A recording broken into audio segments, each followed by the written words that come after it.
اور اس کا شوہر زمین پہ تڑپنے لگے گا اور تڑپتے تڑپتے مر جائے گا۔ یہ کہتے کہتے اس کی آواز گلوگیر سی ہوئی تھی۔ میں نے کہا محترمہ مجھے لگتا ہے آپ کو 15 پر کال کرنے کے بجائے کسی نفسیاتی ڈاکٹر کو دکھانا چاہیے، اپنے دماغ کا علاج کروانا چاہیے۔ دیکھیں اس طرح کیسے چل سکتا ہے؟ میں بنا کسی کمپلین کے منہ اٹھا کے آ جاؤں، ان کے گھر کا دروازہ کھٹکھٹاؤں اور پھر میں ان سے یہ کہوں کہ آپس میں لڑائی مت کرو۔ اگر ایسا کوئی حادثہ ہوگا تو تب کی تب دیکھی جائے گی۔ کہنے لگی بس یہی تو مسئلہ ہے پولیس والوں کے ساتھ، آپ ہمیشہ سب کچھ ہو جانے کے بعد آتے ہیں۔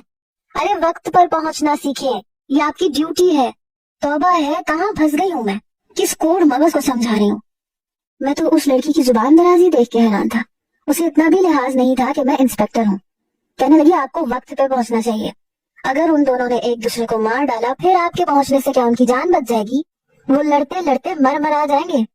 مجھے سمجھ نہیں آتی آخر پاکستان کی پولیس آخر میں ہی کیوں پہنچتی ہے، اور پھر سمجھتے ہیں کہ وہ بہت بڑے ہیرو ہیں، انہوں نے بڑا کارنامہ انجام دے دیا، آپ کو بھی آنا چاہیے۔ میں نے کہا یوں باتیں کرنا بڑا آسان ہے محترمہ، اگر آپ کو اتنا ہی شوق ہے پاکستان کا مستقبل بنانے کا تو آپ پولیس کی فیلڈ کیوں نہیں جوائن کر لیتی؟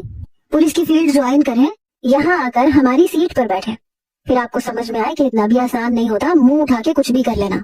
ہم پولیس والوں کو کتنے کھل کر اختیارات دیے جاتے ہیں اور کتنے نہیں، یہ آپ کو پولیس کی کرسی پر بیٹھ کر سمجھ آئے گا۔ یہ کہہ کر میں نے غصے سے فون بند کر دیا۔ عجیب دماغ کی لڑکی تھی۔ پورے 1.5 سال بعد ہمارے ہی پولیس اسٹیشن میں ایک لڑکی لیڈیز پولیس انسپیکٹر کی پوسٹ پر آئی۔ ہمارے ہی پولیس اسٹیشن میں اس کی ڈیوٹی لگی۔ مجھ سے جونیئر تھی لیکن دیکھنے میں بڑی خوبصورت تھی، لیکن میں جانتا تھا کہ لیڈیز پولیس کا زیادہ کام ہوتا ہی نہیں ہے، وہ مردوں کی طرح سے کام نہیں کر سکتی، انہیں ویسے بھی بس چھوٹے موٹے کیس دیے جاتے تھے۔ اس لڑکی نے آتے ہی کافی جوش اور ولولے کا اظہار کیا، اپنے کام پر کافی توجہ دے رہی تھی۔ پولیس اہلکار کہنے لگا کہ میڈم آئی ہے نا، وہ ان کی اندر حب الوطنی کا کیڑا کچھ زیادہ ہی ہے۔ میں نے کہا نہیں آئی ہے نا ٹریننگ لے کے، اس لیے نئے جذبے ہیں، کرنے دو جو کر دیا۔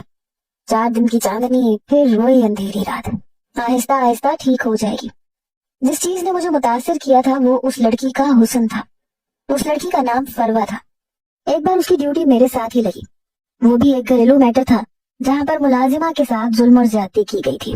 7-8 سالہ بچی تھی جسے 24 گھنٹے کی ملازمت پہ رکھا گیا تھا، اور اس کی مالکن اسے ذرا سی غلطی پہ بہت مارتی پیٹتی تھی، یہاں تک کہ اس لڑکی کو زخمی کر کے رکھ دیا تھا، کیونکہ شاید اس لڑکی کے ہاتھ سے کوئی قیمتی گلدان ٹوٹ گیا تھا۔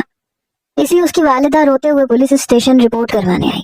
مسئلہ یہ تھا کہ جس گھر کی وہ ملازمہ تھی وہ ایک بڑا بزنس مین تھا، کافی اثر و رسوخ والا۔ میں جانتا تھا کہ اس کوشش کا کوئی زیادہ فائدہ نہیں ہونا، کیونکہ ہمیں فون آ جائے گا کہ چھوڑ دو۔ بہرحال ہم اس عورت کے کہنے پر وہاں پہنچ گئے۔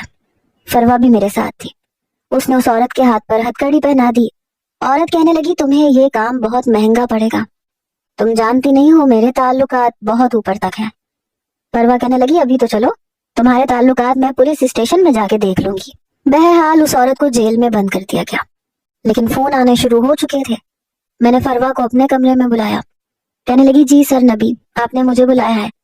میں نے کہا ہاں۔ میں نے کہا آپ اس عورت کو چھوڑ دیں جسے صبح گرفتار کیا گیا تھا۔ وہ کہنے لگی کیوں چھوڑ دوں؟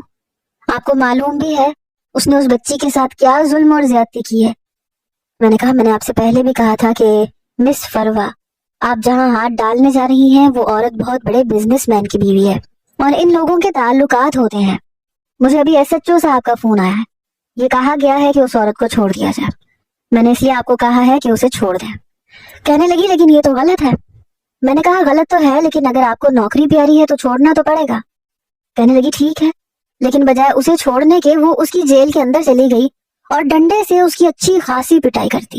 ایک لیڈیز کانسٹیبل بھاگتی ہوئی میرے پاس آئی، اس نے مجھے بتایا کہ میڈم فروا اس عورت کو بہت مار رہی ہے۔ یہ سن کے تو میں چکرا کے رہ گیا کہ کیا عجیب لڑکی ہے۔ میں نے اسے بولا تھا کہ چھوڑ دو تو چھوڑ دینا چاہیے تھا۔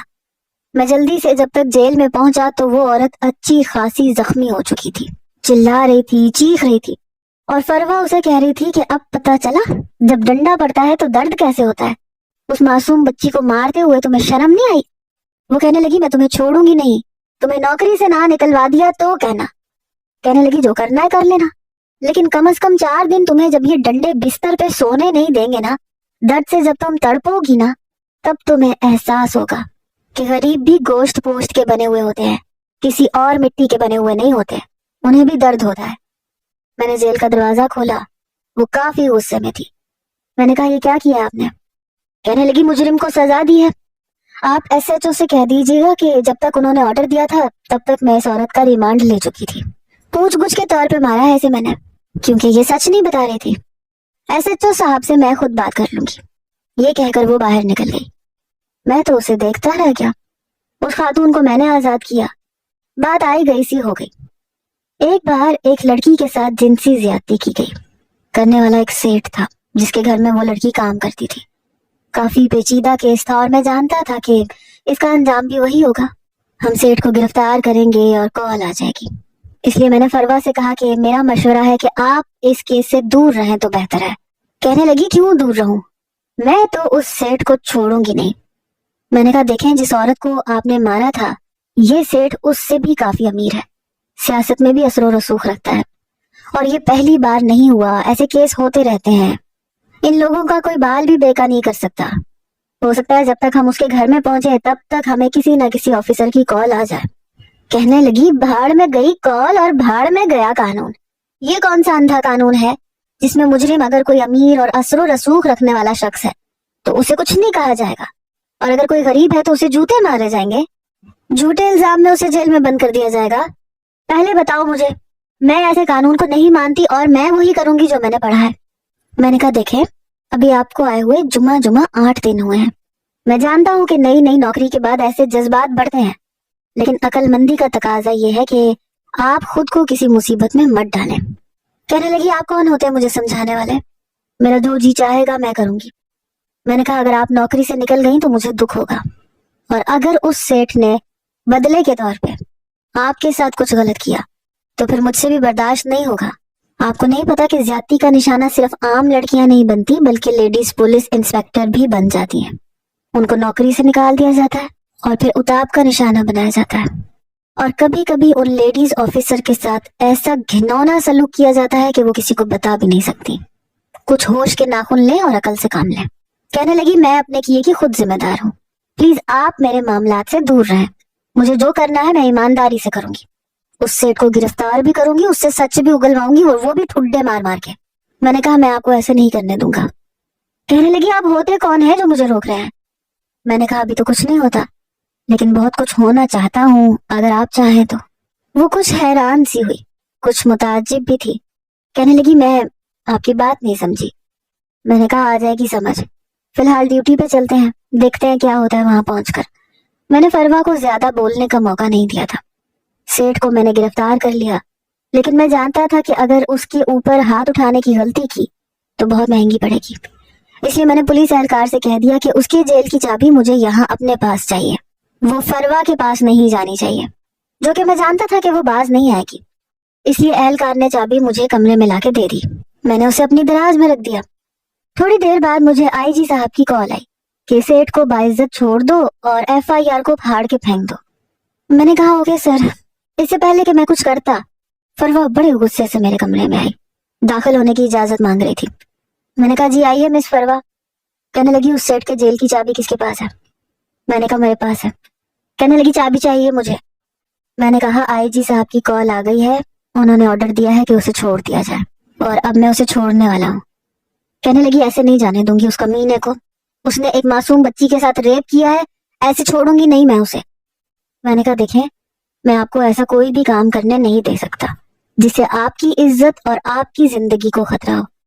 کہنے لگی آپ کیوں ہر وقت میرے خدائی فوجدار بنے رہتے ہیں جب میں نے آپ سے کہا ہے کہ میری عزت اور زندگی کی محافظ نہ بنے. میں نے کہا میں آپ کے ہاں کا ہی تو منتظر ہوں, اگر آپ ابھی کہیں تو میں ابھی بن جاتا ہوں.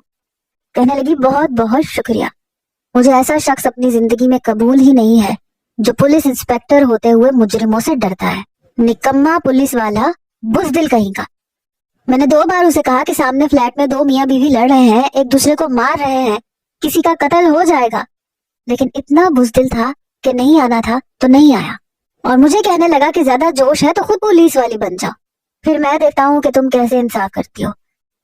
اس کی بات سن کر میرے ہوش اڑے تھے. کیا یہ وہی لڑکی تھی؟ میں تو سوچ بھی نہیں سکتا تھا. میں نے اسے دانستہ یہ نہیں بتایا تھا کہ وہ میں تھا. کہنے لگی آپ مجھے چابی دے رہے ہیں یا نہیں؟ میں نے کہا نہیں, آپ جانتی نہیں ہو کہ سیٹ کیا ہے اور آپ کے ساتھ کیا کیا کر سکتا ہے. کہنے لگی آپ کو کیا تکلیف ہے، میں اپنی لڑائی لڑنا جانتی ہوں۔ میں نے کہا آپ اس کا کچھ بھی نہیں بگاڑ سکتی، لیکن وہ آپ کا بہت کچھ بگاڑ سکتا ہے۔ کہنے لگی آپ کو کیا مسئلہ ہے؟ میں نے کہا میرا مسئلہ یہ ہے کہ مجھے آپ اچھی لگتی ہیں اور میں آپ سے شادی کرنا چاہتا ہوں، اور یہ بات میں آپ کو سیدھے صاف الفاظ میں کہہ رہا ہوں۔ کہنے لگی میں تو کسی ایماندار پولیس والے سے شادی کروں گی۔ اگر آپ واقعی مجھ سے شادی کرنا چاہتے ہیں